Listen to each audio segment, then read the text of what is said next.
I think that was really important, at least for me in having this discussion, was the recognition that we always have movement economies. It's just a matter of which movements are driving them. So right now, if we want to name it, it's the movement of the finance and developer class that are driving the economy.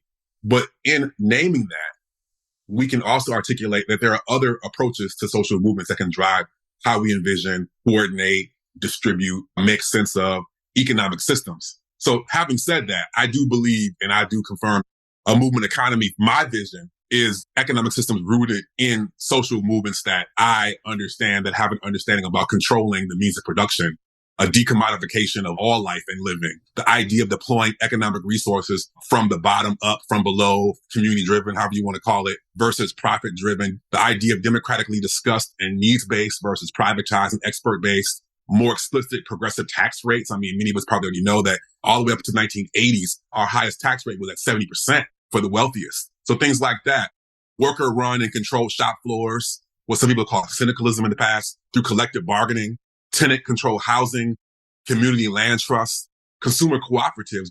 The funny thing is that a lot of these things we already have.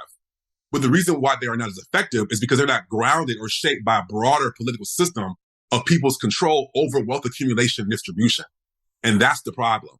You have cooperatives. We have cooperatives for the wealthy, especially in New York City.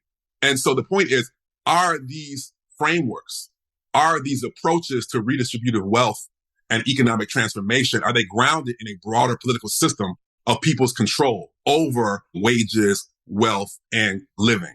So that's my vision.